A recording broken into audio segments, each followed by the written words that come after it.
We appreciate everyone for listening, and thanks for being here. This might be some explicit content, so if you don't mind that, continue listening, and we'll go from there. Content warning. This episode of Thoughtful Discussions contains talks of drug use and other adult themes.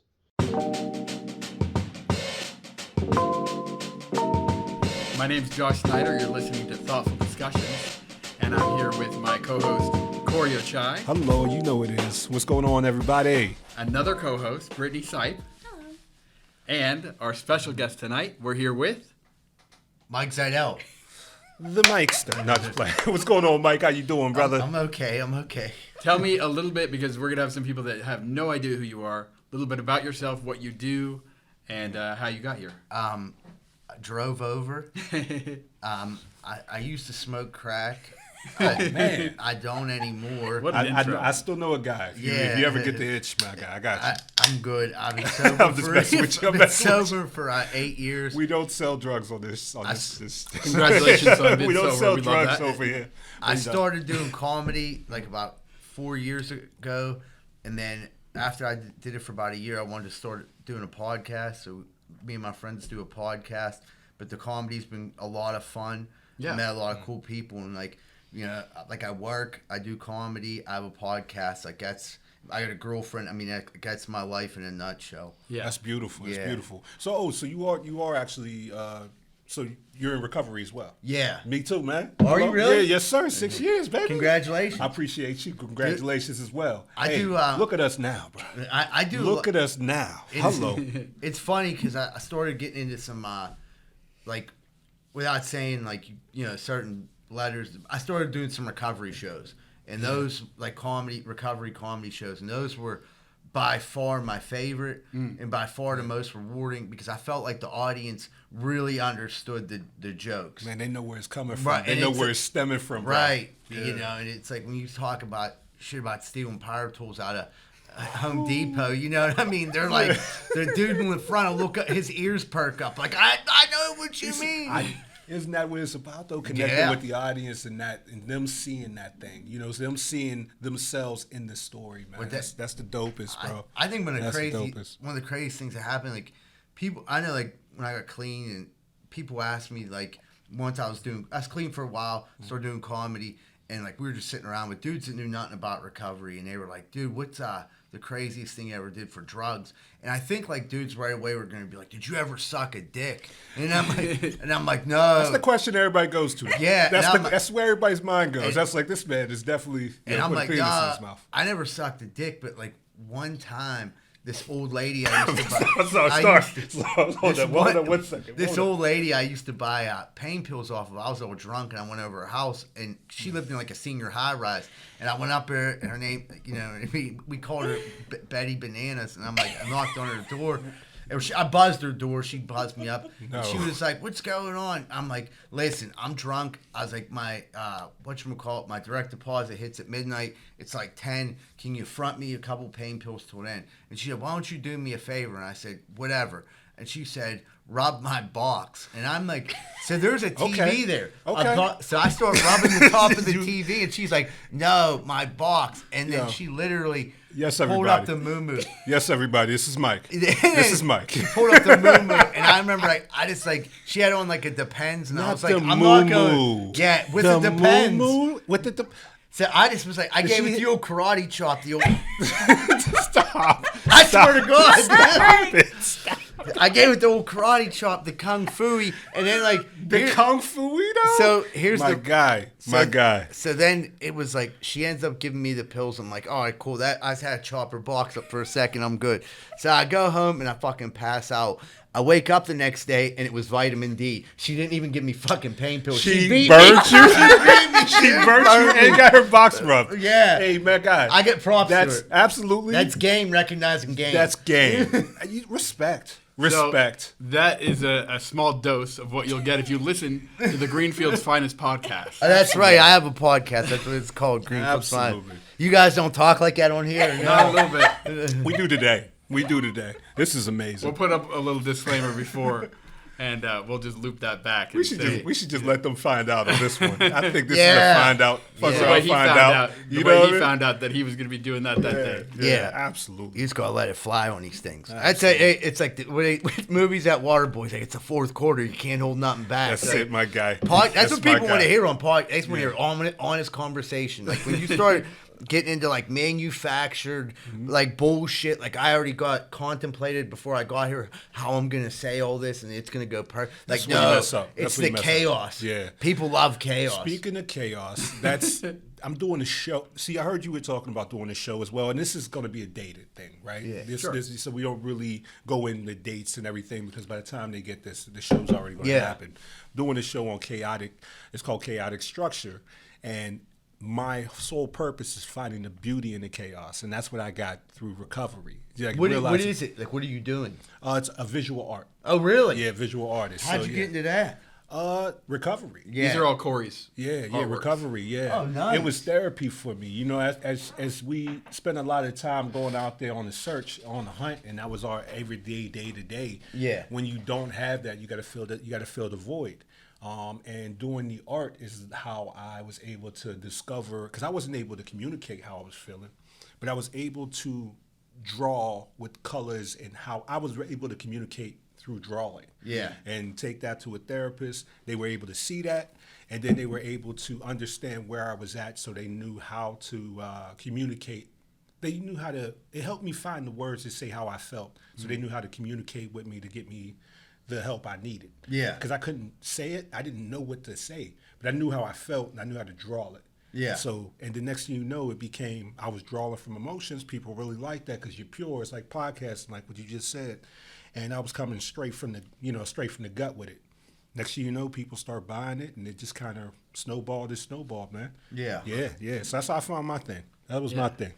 That's how I talk about it. I talk about it through that. You talk about it on stage. I talk on canvas. It's weird because like with comedy, like when I first started, like you're not very good, but you still enjoy it. You know what I mean? Like, and I think for me, what it was like, I had to learn how to do really bad and then immediately go ask like a veteran, like, how can I fix this? And that was like, and I never realized like to the veteran person, they enjoy watching a new person 100%. trying to figure it out, like trying to work it out. And like my buddy Matt Light, like he was like my guy, and he kind of like took me under his wing when I started.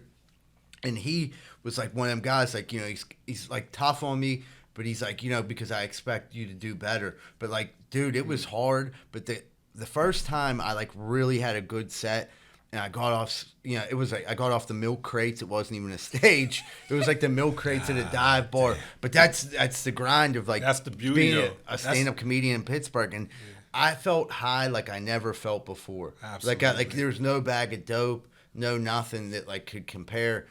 Like it just felt amazing. Absolutely. I love that. And I have worked with people, whether, you know, I'm on the, usually it's mutually beneficial, but as someone that's been mentored and has had people mentor me, I think the biggest thing is to challenge and support. So it sounds like something that Matt kind of, when he was mentoring you, you know, he wants to challenge you, but he also wants to support you.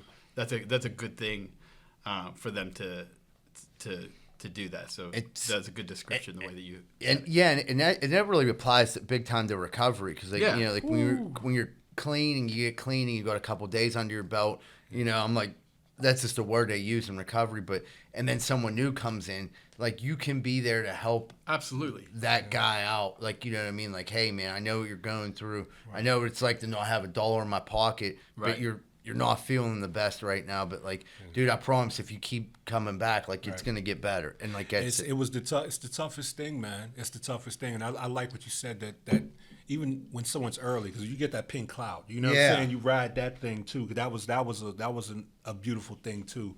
But when you're that early in recovery, the only people that really resonate with you are people that were only maybe a few days ahead of you. Yeah. That can tell you like, all right, you only got this far to go to get to this. It was a beautiful thing, man. I enjoyed every bit of it. I look back on it and realize that was the superpower. I know how to love something to death.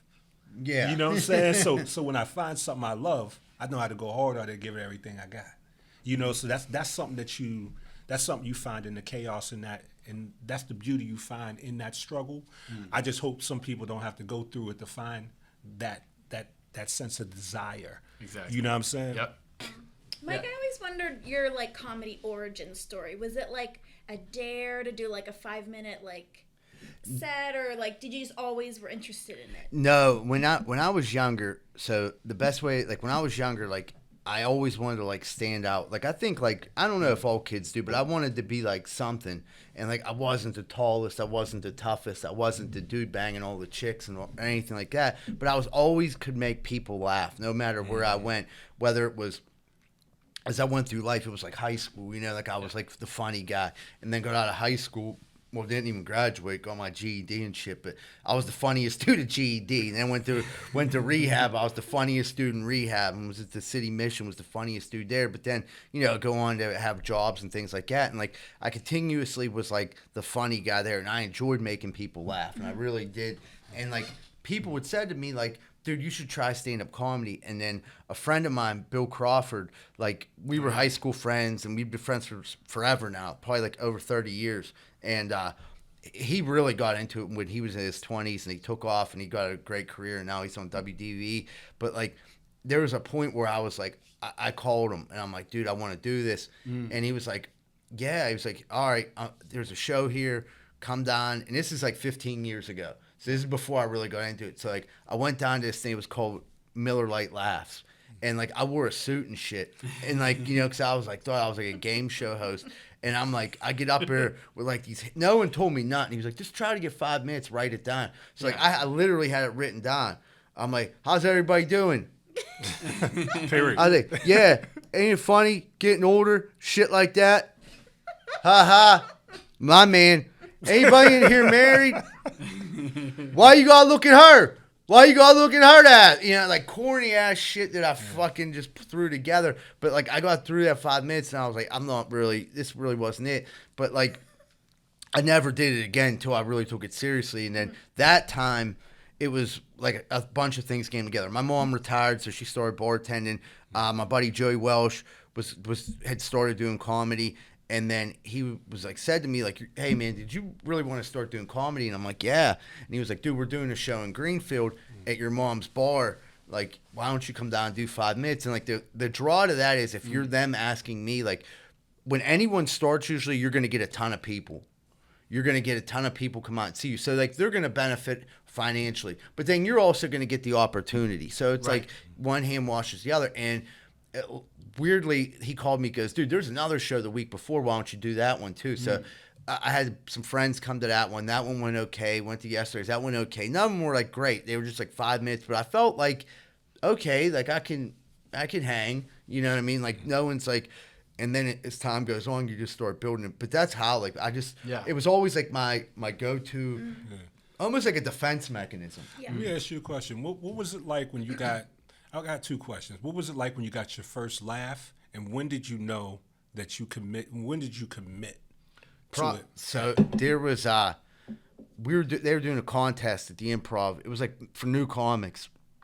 So you're on stage at the Improv, which to me is like, it's still a big deal. That's a big deal. Home stage. I'll actually be there next Wednesday. I don't know, this might not be, but this might probably not be out by then. But no, so you know. I got a time machine. Yeah, if you got a time machine, go back, motherfucking next Wednesday, and I'm about to drop some shit on y'all. But no, and I was at the Improv, and I was super nervous. People could probably find on YouTube or something, right? I'm sorry. And I'm like super nervous, and I go up there, and I started getting them laughing right off the bat, and like I felt like, oh fuck, and then like I literally everything was written down on a note card, but I didn't look at the note card this time. I just like kind of I'd done this 5 minutes so many times that I just didn't need to look at the note card, and that was like the first time. And then like the light came on, that's when you're supposed to get off stage, and I got off and I felt really good about it. And I'm like, man, that was like, you know, and people said, hey, that was a good set, you know, 5 minute set. That's like where every comedian, from what I've learned, that's where you start off with 5 minutes. Like I've now like, I mean, you'll meet dudes and they're like, they say they got 10 or 15 right off the bat, but like there's no reason to rush it because the expectation. If you say you got 5 minutes, no one's expecting nothing. So if in 5 minutes comes out, you can fucking get them going. They're like, this dude's funny. Yeah. But if you tell them you got 10 and you only got 6, they're like, this dude's he's a fucking bum. I got you. He's I got you. a spider Rico. So how long were you doing it before you got that feeling? Though? Dude, I probably about like 4 or 5 months, and then like I was like, dude, I think I could do this, and then like encouragement from others, and they were like, dude, you just, and it was no like you're gonna make it, no, not like that. It was just like you can get booked locally, and like that's good enough for me. Okay. And then like I just have continued to do that, and once in a while I'll get something super cool. Hopefully it's out by then, December 16th. Actually, I'll be on stage AE. Hello. So that'll be like the biggest show I ever took part in. It's the Ugly Christmas Sweater Party. Oh yeah. So, Okay. yeah, so that.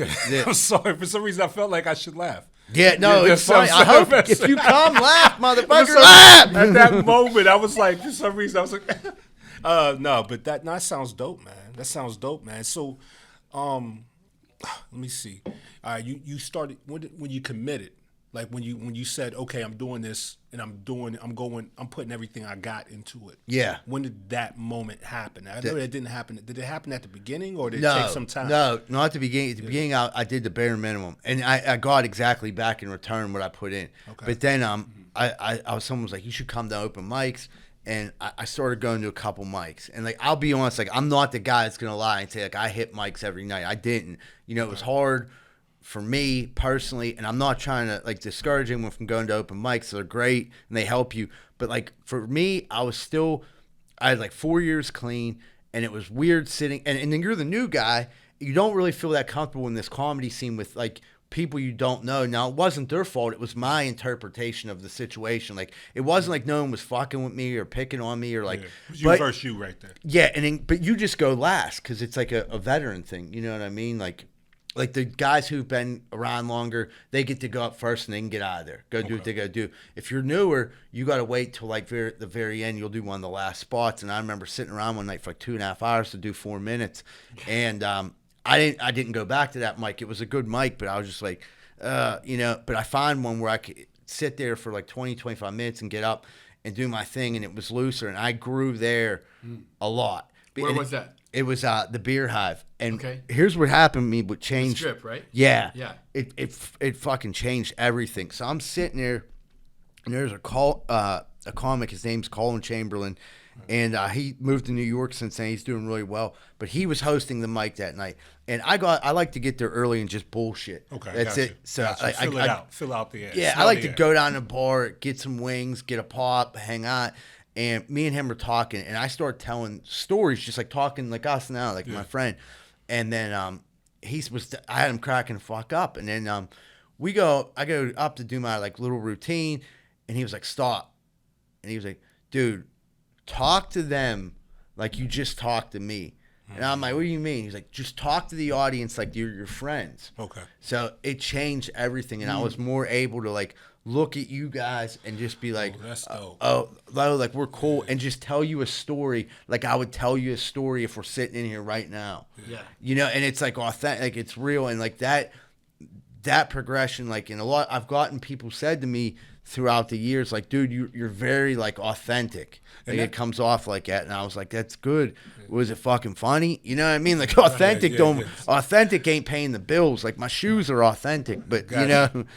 I was gonna ask, like, because you are funny with like just your friends, like you're just a funny dude, like.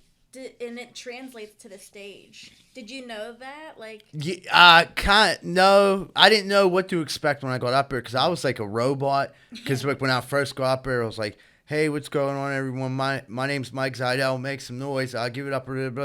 Yeah, hey guys, I've been sober, and I always started off saying, and I did this early on, that I've been sober because. The rest of the stuff coming after that is like insane. So it's like I didn't want anyone to hide their be like, is he heads still up, heads up? Yeah, heads up. Is he still getting high? Wait a minute, is he? You know, and it was like no, like I'm sober now, but before I got sober, like this is what it was like, and then getting to like that kind of stuff. So Right.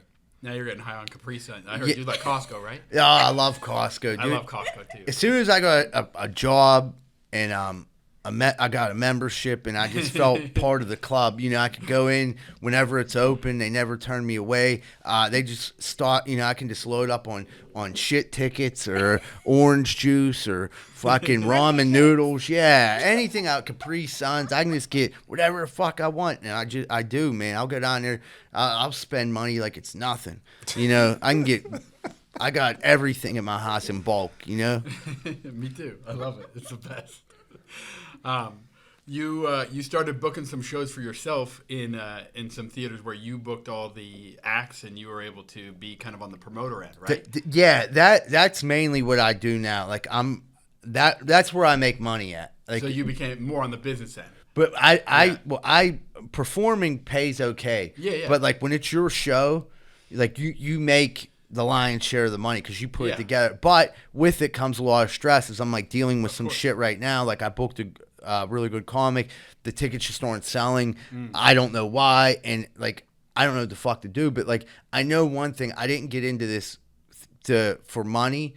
So like if it starts to deteriorate, like my like I gotta take a step back and be like, you know what, maybe I should just be booking shit in Pittsburgh, because I think what happened was I kind of like started booking a place. It went good for a couple years, and like I don't know, maybe it ran its course, and it just like the last show we did, like I thought it was okay, I thought it was good, but then this show sold, you know, not as many tickets, and I'm just like, you know what, like I didn't get it. And but then like Sport Hill Sports Bar, there's 175 people there. You can't even fucking fit people in. That's that's my part of time. Right. But like I can't get those people up to like Cranberry. I just can't. I'm being honest. Like I thought there was times when I was getting people at first, but that wore off, and like people were like, they know now, like they can come see me in Pittsburgh. I mean, I would love to talk about that, man, because it's almost like that shiny new thing, right? That diamond, that glisten in your eye when you're new, even when you're doing art. And when you first start doing it, everyone's coming out because they just want to support a friend. Yeah. But that does wear off. You can't commit to, I mean, you can't think that that's what it's going to be every time. People, you know, they give their support and they sometimes fly off. And I feel like if you're, even when I'm selling art, if the only people buying art is my friends, I really don't have any clients.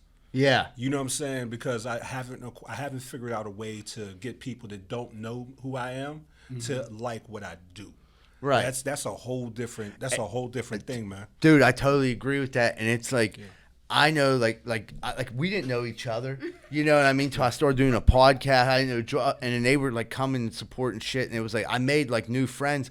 But my friends, it was crucial for them to be there at the beginning to have that support, because what it did was other comedians seeing like, hey, if you book this dude, he's gonna bring like at least 10 or 15 people. Yeah. So by doing that, they started booking me, and my friends would come, and then like it got to a point where like, they've heard all these jokes. They've heard, you know, this place is further away. We're going to sit this one out. But you start, like, then I started the podcast, and, like, I developed, like, a new fan base. And it was like, you know, now sometimes if there's something cool in the city, I get both of those people there. Like, when my podcast, like, follower friends, and it, you know, my, like, kids I grew up with type people, like, they're there all at the same time. It's pretty cool. But you got to be, for me, like, I'm always working to, like, make new fans. And you'll get, like, when you guys go on, is it DV or WDV? DV, yeah. You'll get, like, new listeners from that. That's like, I heard you one time on DV. Like, I had to check out your podcast. Yeah, it was, I mean, that was DV? WDV. It's like the biggest, it's probably I'd say it's probably top 3 radio station in Pittsburgh. Like, for our audience, it is our audience. The demographic is 25 to 55-year-old people. I want to know that. How did you find out your demographics? It's all on Anchor. Okay. He's scared to look at. Okay, I got you. Yeah. Oh, we were talking about that. So, and how you target them. So we were talking about that before the episode. So Mike, he asked me, and we're about 100 episodes in, and Mike, he said, so what's your viewership like? How many people are listening? And I said, I don't know. I think we got a little over 50,000 on YouTube, and it's I think we're under 10,000 listens or downloads or whatever it is on Anchor, but it's not really a concern. Like, I'm just like, I didn't even check it until like 5 years in when we were around our 100th episode. So it's it's very interesting. You were saying that you check it all the time. I do, and I got like in my head about it because like I wanted to be like, oh, let's see how we're doing. And I don't do it for comparison. No. To any other podcast. I compared like how are we doing, but from WDV, like this ain't gonna mean shit to the people on there. I'm looking at it now, brother. So here's where we were at. Also, I seen that picture. And then we then we just like jumped through. Yep. I got you. This dude sending me bags of money. I said, I wish you. No, I'm not gonna tell him I just seen you in a diaper. You know what I mean? It's Robin Box. Yeah. You know what I'm saying? But then you go to your audience, and then you go down to platforms, and it tells you your age. See, this is beautiful. This is beautiful, right? So this information, and then it tells your gender, like. Yeah. So does this influence how you market your shows? No. Okay. Because we're 40-year-old dudes.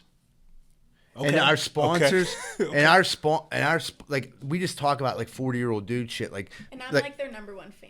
Yeah, so they got a voicemail. They got a voicemail number where people call in and leave, and then they play them, and then they respond to them. How many times they do like news?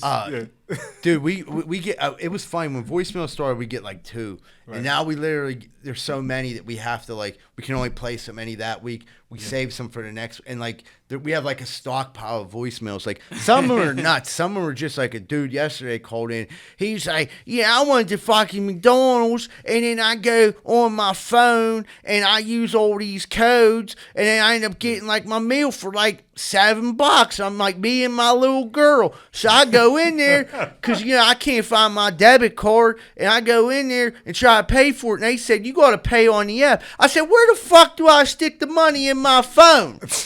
God, I'm like, God. Yeah, he was serious too, dude. I think we had to cut the voicemail because he started like getting irate, and I'm like, dude, that's it. Okay. I'm like, but dude, I'm like, these are the type of calls. We got a dude called Polish Hill Kenny. No. Oh, he started calling in. He's a bus driver. And he's a Pat bus driver. Yeah. And just started calling in. And every week. And his voicemails, like, I would look forward, like, what the fuck's Kenny going to say? It could be anything from, like, how to fix something to jerking off in a towel or anything weird. Right. There's a long what to wear spectrum. to a funeral, Yeah, what not to wear. And then, like, but like he's Hold become a up. friend. dude, Kenny became our man. We did a live show. Our first one, it did really well. Kenny was there. He looked like a coked out John Fetterman. That's what he looked like, all bald and like goofed. And then but he was the coolest dude. Yeah. So like I talked to him, and I'm like, dude, sometimes he was a good sport. You guys kept either you guys were razzing him or he guys was razzing you guys while you guys were up on the stage. Dude, it went both ways, I think. But we were like, dude, I was like, dude, Kenny's like cool as fuck, and they're like, yeah. I'm like. So one day someone was sick, and I called Kenny, like, you want to come on the show and be on there? He was like, fucking right. What? He's like, I'll drive over right now, cuz. So he drives over, and dude, he fit in perfect. And I'm like, we didn't need like, he just fit right in with us. And it was like, we didn't miss a beat. And it was like, he got it. And how often are y'all recording? Every Tuesday night we record. We've been doing it now for 4 years. Are y'all going live as y'all record? No. Okay.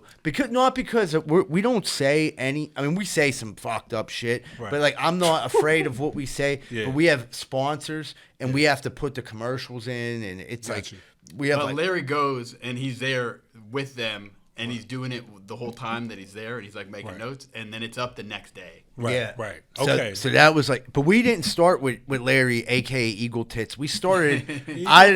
Shout out to Eagle Tits. That's my dude. He's done. I love that. That was great. But he's done a lot, and I think he's grown a lot from the podcast. Oh yeah. Because it's like it's probably demanding at some point, but he like does what we need him to do. There's been like high points where we like would have a reel that did like an insane number we never seen coming. And Larry's been there for all that. We really didn't have clips and shit till we got Larry. What we were doing, there was a point we were just audio, and then. A buddy of ours, Will, I'm not like trying to be corny as fucking name drop, but it's Wiz Khalifa's manager. He's like our close friend. Yeah, I know. I've seen him on day to day. Will's a good dude. Right. And Will was like, you just need to start recording. So we were like, we got some more sponsors. We find this dude, Todd DeFazio. He stopped doing it because he got a really good job. But he was like doing it for us, everything. We would go to his house, record. He would video the episode, edit it, put it up the next day. Right. $50. Right. And I'm like, dude, this is the best. I was like, we're gonna be rich. And then like the reality happened. Like Todd's like, I quit. Then we had to find a studio.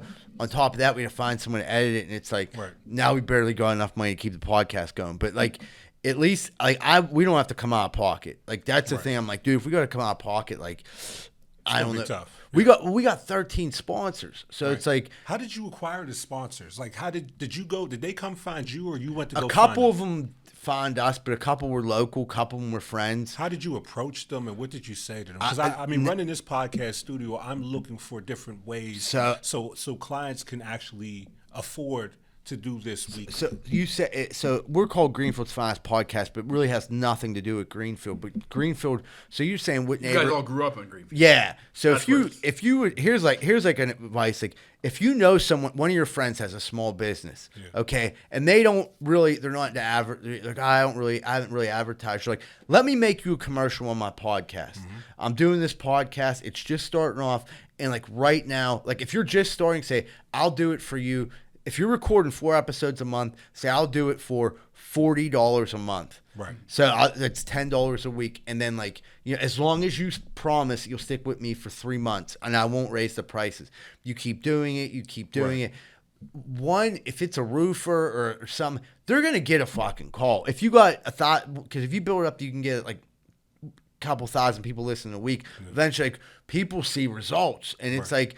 The companies who sponsor us, like we have a guy over in Lawrenceville, like Fat Butcher Shop. He just jumped on board. Real good dude.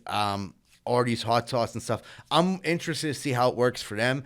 But I know for like the home improvement people, they've done really well because they only need one call. Exactly. Right. They only need that one. It could set them up for 3 weeks. It could set them up for a month. That one call. And like now the thing is, like me personally, like if I'm out on the streets and someone's like, hey, I think about grab a bite to eat, I'm like, go to Fat Butcher Shop. Absolutely. That's my man. He sponsors the podcast. Or someone's like, I'm going on Southside. Go to 12 Whiskey y'all Barbecue. You're cross-pollinating the audiences and the loyalty to your brands. You know what I mean? And the one sponsor, he's an appliance repairman. The one dude, he's like, he manages properties and he does home renovations. They linked up. Right. Just through the podcast, and now like gave this dude like steady work of fixing appliances, and like they came together because it worked out, and like because they're both good dudes and they both took a chance on it. Like they were sponsoring us when we only had 500 people a week listen. Right. You know what I mean? And then we never changed the prices on people. We were like, nah, we're gonna. This is what I came in with. This is what we're gonna go out with. Yeah. You know what I'm saying? You were riding with me before I was even moving. You know what I'm saying? So I love that, man. I love that. I think it's important to go out and do it. Like I know like a lot of people are like with podcasting, it's like they're recording several episodes and then they're making clips, but they didn't release the first episode yet. They're like doing my buddy of mine. I'm like, I almost feel like you gotta just sometimes put it out there. Absolutely. But like he has a method to his and I'm interested to see how it works out because he's doing it with like a viral TikToker and stuff, and their demographic is now like totally different than mine. Absolutely. It's 15 to 18. Right. You know, so 15 to 18, that's heavy. Yeah, that's like TikTok, like, you know what I mean? Taylor Swift. I don't know what 15, I don't even know what fuck kids do anymore. You know what I mean? They like do whippets still or whatever, you know what I mean? Steal stuff. I mean, that's what we used to do. But yeah, I'm like, that's tough. But like the clips, we've gained a lot of followers from clips too. So like if you're going to do a podcast, another thing is like have someone on your team that can edit. Yeah. You know what I mean? And like if someone can edit and break down fucking clips and then fire them clips up there. And the thing is, the clips that take off are like the ones that I think is the funniest shit. Like we have some animations that Eagle Tits did for us. They're like stories that we told that he went and animated them. I love them. They did okay. But like something like it was like us talking about some dude banged his mom's friend and you know what I mean, got busted. Like, would you bang your mom's friend? And then like that got like it was like 300,000 views that reel, and we gained like you just don't know. You gotta like throw it out, throwing shit at the wall and seeing what sticks. I love that. All right, we've got about 15 left. But yeah, I love that. What do you see your career going? What would be a goal for you? Or like a goalpost where you're like, oh, I really like to do this. Like, do you want to see yourself tour a little more? Do you want to see Like what? This isn't like a fucking. I'm not trying to be like corny, but like after the past couple weeks, I've been like dealing with like being all stressed out with comedy. I'm okay if I stay local. Yeah. I just want to be happy. I don't want. Right. I personally don't want the stress. Like I want the. I'll take the stress of trying to make it, but the stress of trying to put asses in seats and things like that. Like I feel like.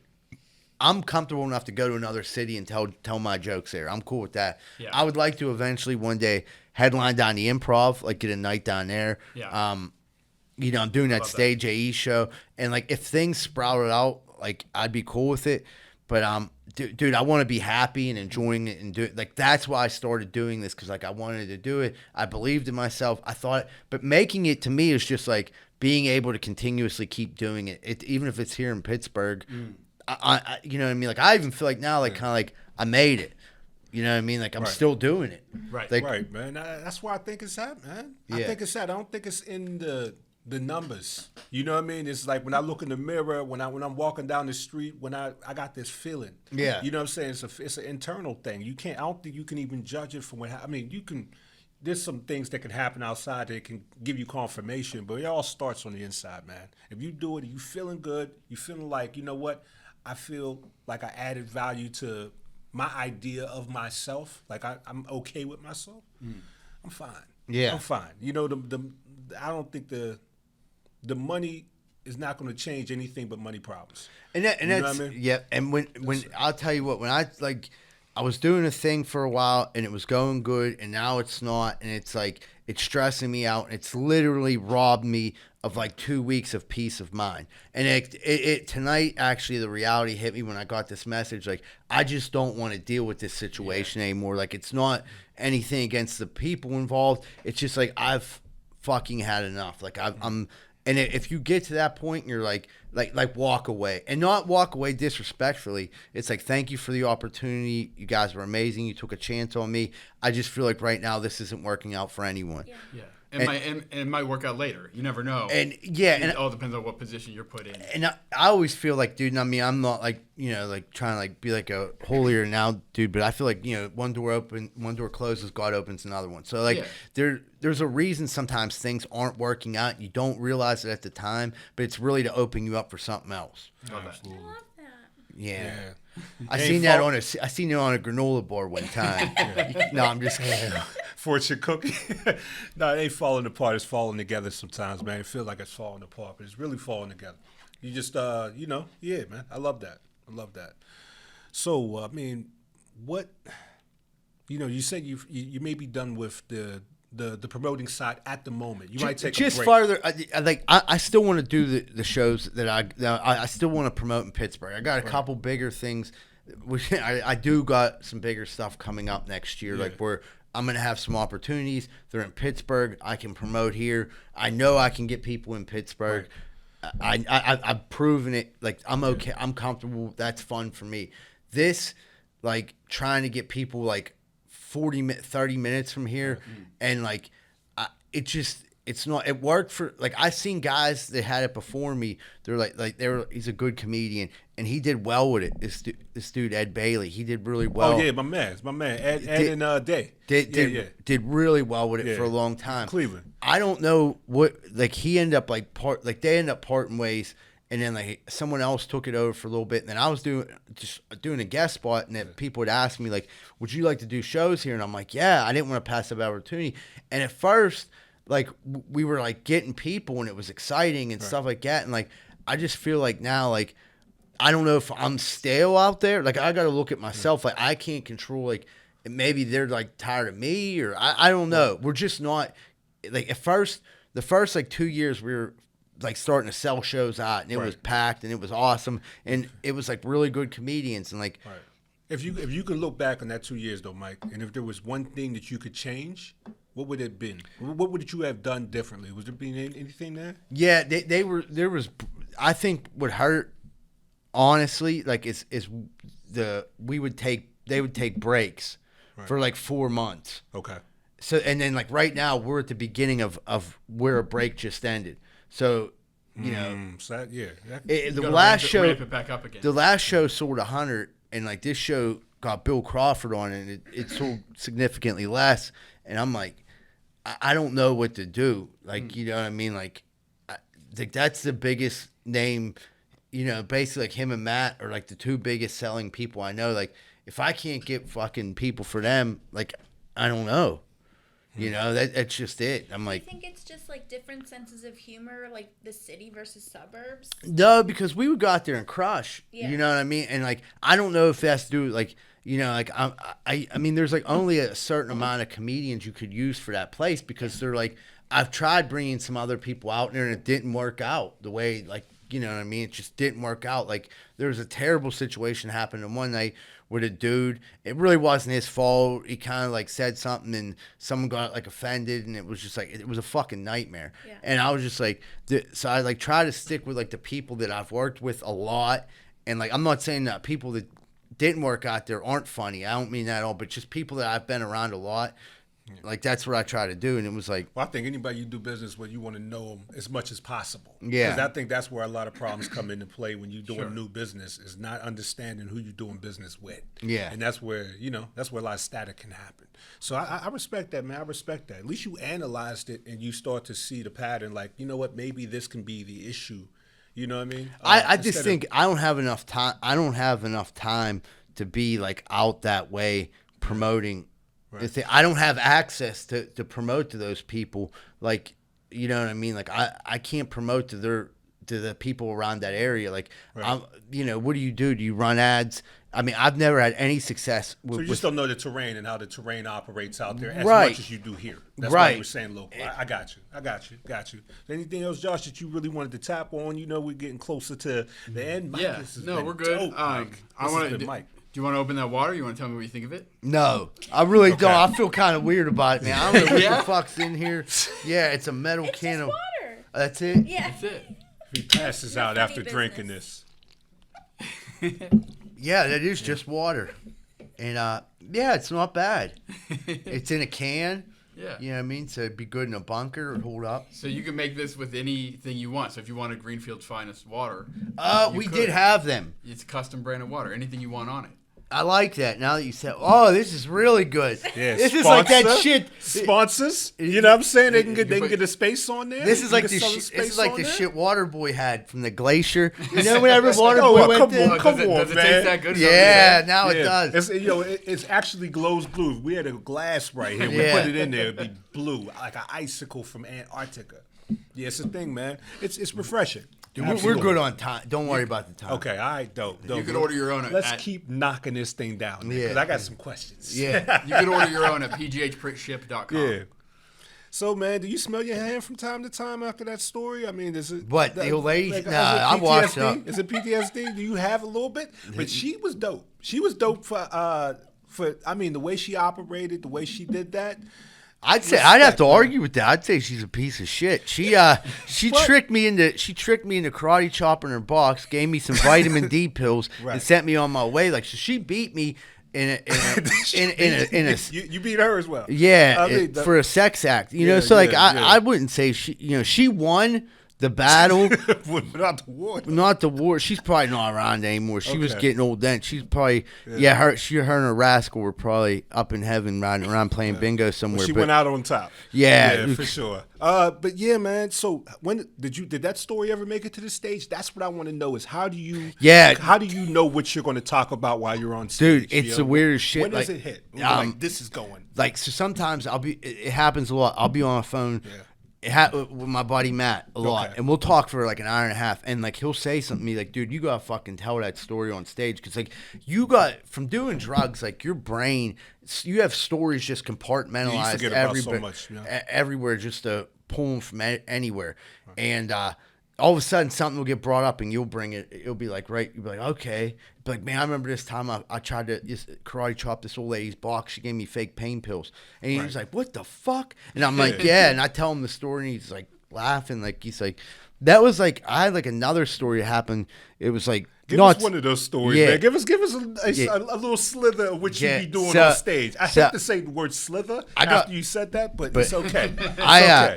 Let's go. I was living up Washington County, and I was working at this machine shop. I was actually doing not doing. I mean, I was like partying. I was like doing coke, drinking. So I wasn't doing all right. I was doing not great. But I got my income tax return. And I was like, it was like $800. So I was like, fuck, I'm rich. And I was like, yeah. It's like, we got paid and I got it at the same time. So like, I'm going to fucking wow out. So I went and bought some coke and I was going to get tuned up. And this chick was at this house where I would buy, my neighbor. He used to sell me drugs. He was nice enough to do that. And he would sold me drugs and this chick's there. And I'm like, dude, what's up with that chick? He's like, I don't fucking know, dude. She's like, she looked normal. And I'm like, and she was like, what are you trying to party? And I'm like, fucking right. Yeah, let's go. So we went across the street to my house, and we're like crossing the street, and she was like, dude, I got to tell you something before I got upstairs. I'm like, I thought you'd get like, I got a dick. I know. That first thing that came to my mind was like, it was, okay. But she said, she was like, I'm a lesbian. And I was like, man, I think I got just enough coke to get the gay out of you. I didn't say that, but I was thinking in that. Your mind. Yeah, that like, little guy on the right shoulder was like, hey. That's not that big of a problem. That's not that bad. That's so I was just like, oh, you like. We can work that out. You like munching box? So do I. So we got something in common. Yeah. So absolutely. we go upstairs and we're fucking hanging out and I throw down some lines and we're partying. And she says to me, dude, did you ever boof did you ever get boofed before or boof anyone? No. So I'm like, she just got done watching the whole thing with Leonardo DiCaprio. No, I don't know any of this. This is way before that. Okay. This is like 17 years That's ago. when I found out about it. It still bothers me. So she says to me, I was like, no, what's boofing? She was like you put like coke in a straw and you like blow it up my ass. So I'm like, dude, like at least I'm getting her pants down. Yeah. Like I'll boof you. I'll boof the fuck. Let's give it a shot. Yeah, so I'm like, I'll boof you. And she pulls out this big fucking straw like that you would get at the carnival and them lemonades with the ridges on it. And I'm like, damn. I'm like, dude, this is going to do some damage. Ready. Well, dude, here's the thing. I'm like, we ain't filling this up. You know what I mean? I'm putting all my coke in there, you know? So I put some in there. And being a gentleman, I got down on one knee. And I just was like, and she like bent over and her ass was up. And I just was like, boom. And I shot it right in her ass. She jumped up. She said, oh, you got me good. And I'm like, yeah, I knew I could boof. I was like down on my knee like a Native American in 1883. You're shooting a poisonous dart. Just boom. Hit it right in the neck. Yeah. So so I boof her. She's like, do you want me to boof you? And I'm like, yeah. Give me a second. 'Cause I'm thinking like this is my only chance to smash. Is during this boofing interaction. So I gotta go to the shot. Things they need to go exactly. Yeah, let me get a shot. You can't have her close to you, and there would be a possibility. No, you don't know if you wiped correctly. Dude, so I'm washing my ass. You know I'm shaving my ass. I cut my ass, and I got like a bald ass with like a piece of masking tape on it because I have no fucking Band-Aids. Were you trying to look at it in the mirror a little bit just to make sure? No, I just was like this, like. Yeah. I got you. You know what I mean? Just bent over. There's a possibility. So I was like bald as fuck. So I was like, all right, man. So I go out there, but I put baby oil all over me. I don't know why, because I was all coked out, weird. Yeah. And I was like looking in the mirror, and I had baby oil. Imagine what she was doing when she was sitting there in that room. Probably coke. She was probably taking out of the bag. That's what I was say, because that's all right, my fault. I'm even the story. So then I go back in there, and I'm like, all right, I'm ready to get boofed. She was like, what the fuck is all over you? And I'm like, it's just baby oil, chill. And that's all I could say. And then I put on some fucking Genuine on the radio to get boofed. That's you know my pony. Yeah. So I'm like, it's like I'm a 13-year-old dance playing like my old school jam. So I get down in a 3-point stance like I'm playing football. And I'm like, go ahead, girl, hit me. So she sticks the straw up my ass. And dude, my ass, that was the first time anything ever went in my ass. So she sticks the straw in my ass. And I'm like, holy fuck. You know, like my butthole's tightening up. But here's the problem. The coke's in there, and the baby oil's dripping in. So it's clogging the straw. She's blowing hard as fuck, and I can't feel nothing. I'm like, come on, blow harder, blow harder. And I turn around, and she's laying on the floor, beat red. She passed out because the coke wouldn't get through it finally broke through at the end. She looked like a red tomato pincushion. So I thought this broad was done. I'm like, yo, wake up. Oh, my God, what happened? I was like, you were boofing me, and you passed out. And she was like, oh my God. She's like, I never happened. She's like, that baby oil got stuck. Oh my God. That's so gross. And I'm like, yeah. But you look fine as hell right now. Yeah, that's right. And here, right? But we're still friends. But we end up You guys are close. on Facebook. Yeah, you guys and are she's close. married with and she's married with 2 She kids. wishes you a happy birthday. I want to know if her recovery started that next day. If she was Nah. like, I'm done with this. This is too much. No, I think if anything, she was like, if you want to That'd get be rock free, bottom for me. free drugs, go hang out with that dude, and also, boof him. it does show like a sense of commitment. Like you're with. I don't know how to turn this into a positive story, but I wouldn't even try. it is kind of no. Because it was like, She had her face next to your ass. yeah, right in it, the crescent. And she didn't stop until she was beat red. yeah. She's a she- trooper. she was committed. She's a trooper. Yeah. She's a trooper. Like you, I mean, you can count on her. Yeah, I could count on her to pass out, but Yeah, like that was yeah. about it. And she did. But like after that, we hung out, and I was like, "Hey, let's just let me clean this baby off." But we boofed a couple more times after that. Yeah, This story, that's beautiful. This story here is like the one I always tell when I'm on stage. Come on with it, Mike. And I know Brittany's heard it like 1,000 times, but like, so every time I get out of rehab, my boy would like take me to get laid or something. Like he'd be like, "Dude, I'll take you to hooker," or like, and this time he's like, "I'm going to take you to a rub and tug," and I didn't know what it was. This is like a while ago, so I'm like, "What's a rub and tug?" He's like, "Dude, it's like a massage parlor, but they massage you and then they jerk you off." And I'm like, "It sounds fucking dope." And he was like, "How much is that?" And he's like, I got it. And I'm like, "Sweet." So I like put on my suit and shit. You know what I mean? I'm going into the massage parlor, go in there, and they're like, "Oh, how can I help?" And just like, "Oh, I'm just here to get a massage." And she's like, "Oh." And then I go back and I lay on the table because my boy's like, "Just go in there, take off all your clothes, lay where they tell you, and then you're cool." So I'm like, "All right." So I go in the little room. She gives me a little. Yeah, I'm like butt naked, spread on the table. I'm like, all right, I'm ready to do this. So she comes in the room and she's massaging me. I'm butt naked, and like I kind of like start like put my thing in the air. You know what I mean? Twerking back on her, a little like, "Hey, girl, you can rub my Back gooch." that thing up yeah, on her. and she starts rubbing in Yeah, I between got my you. legs, but I'm like, "Hit that gooch," a little Did spot. you say the word, Gooch? Yeah, no, but she knew. You were insinuating love it, though? love is a language. She I got can- you, I got She you. can see what it was. I So got I'm like, hit that gooch, baby. And then like, Okay. so she started like hitting on my gooch a little bit, and I'm going nuts. I'm like moving my ass like around. Right. Like I'm fucking Ice Spice or something. You know what I mean? I'm just like, Ice Spice stuff. Hey, for those listening, man, this is Mike. yeah. This is Mike. If you just got into the podcast, like, understand. Yeah, so she's hitting my gooch. She's priming my gooch like she's trying to start a lawnmower, just thumbing it. I'm like the weight of my heart is through my gooch. So I'm in love. I'm just like, "Yeah, baby." And next thing I know, without any warning, she just bam jams a finger right up my butt, and I'm like. And it was too much because the only time I'd anything up my ass was that boofing straw. Yeah, so right. I jump off the table and I'm like, my muscles like seized up because she fucking went deep into my ass, and she had like little long fingers. You know what I mean? She undid all that work of Yeah. massage. And I'm like, "What the fuck?" So, but the thing was, I was seized up, so she couldn't get her finger out of my ass. It was stuck in there like a Chinese finger trap. So she's saying to me, like, "You know, right? You know, right?" And I'm like, I wanted to say, like, "Fuck no, I didn't, right?" Yeah. But then she kept doing it. And I kept thinking, I'm like, maybe I do right. Because I ain't letting that finger go. I'm making her work for it. Like, maybe I Hey, write man. too much. And if getting your Oh, asshole my fingered is God. wrong, I don't want to be right. That's all That's I go. exactly how you sounded, too. Yep. Right there. And That's that was in your it. mind. That was amazing. Amazing, two amazing butt stories. Yeah. Absolutely. Yeah, man. I don't know if there's any more. If we can talk about Where can we find you? Give us Dude, on social Mike Zydel on Facebook, ZBird4135 on Twitter. Check out my podcast, Greenfield Finance Podcast. If you like them tales, you'll hear more of that. We cover the funniest stories in the news on a weekly basis. Anything going on in the world down there. This shit made my day, man. I ain't gonna lie to you. I needed every bit of this, man. Leave a comment if you Yeah, enjoyed that. absolutely. We appreciate you listening. Absolutely. Thank you very much. If you want to Oh, check my me God. out, Instagram's the best place to find me. Josh Snyder86, Snyder with an I. The print shop, PGHPrintShip.com. That's Brittany and I. And we do tons of different types of printing. Come check us out and order online. And Thoughtful Discussions. Check us out on TikTok, YouTube, everywhere you listen to podcasts. We thank you very much. Thank you to Larry Lane, Eagle Tits, Yeah. for doing the...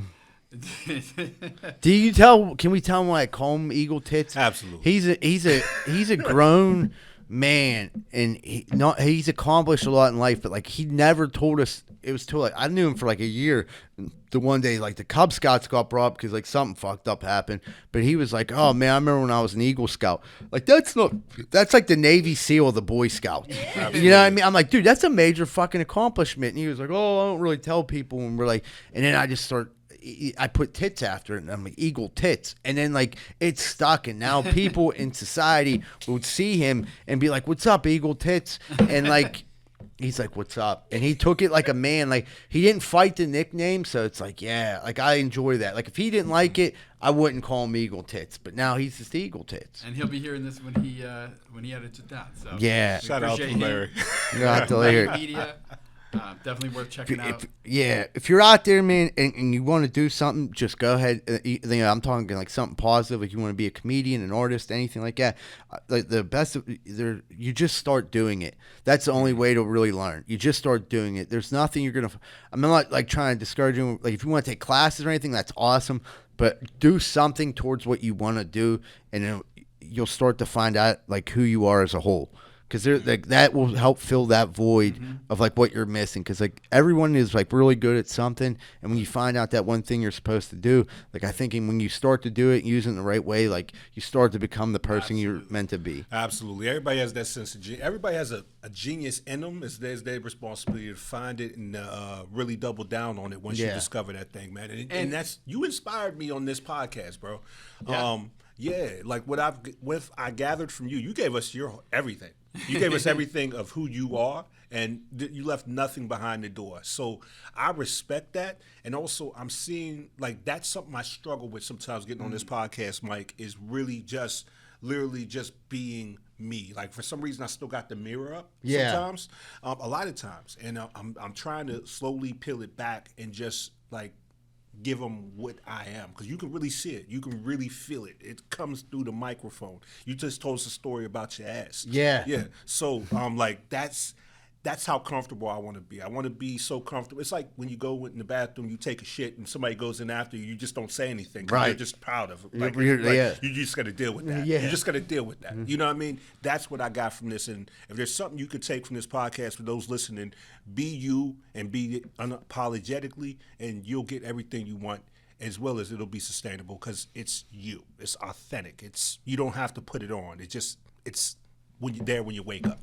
Type shit. So I appreciate that, man. I think that's very honorable of you.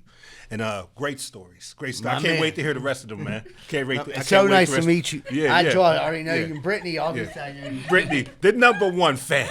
Yes. She is, dude. Yes. Her and Angel, dude. It was fun. I was like, dude, it's crazy. We started doing a podcast and started being friends with them, and then end up dropping off fucking Pokemon cards one time. That was at your house. Yeah. I'm like, dude, because one day, Angel brought Maddox over. You know what I mean? He's like looking at cards, and he's like, we're like fucking around. And like, I don't have kids. So like, it was cool for me to have like a kid over, like asking me questions about cards and showing me their shit. And I'm like, you know what I mean? It's cool. So you never know. You start the journey of the people you're going to meet.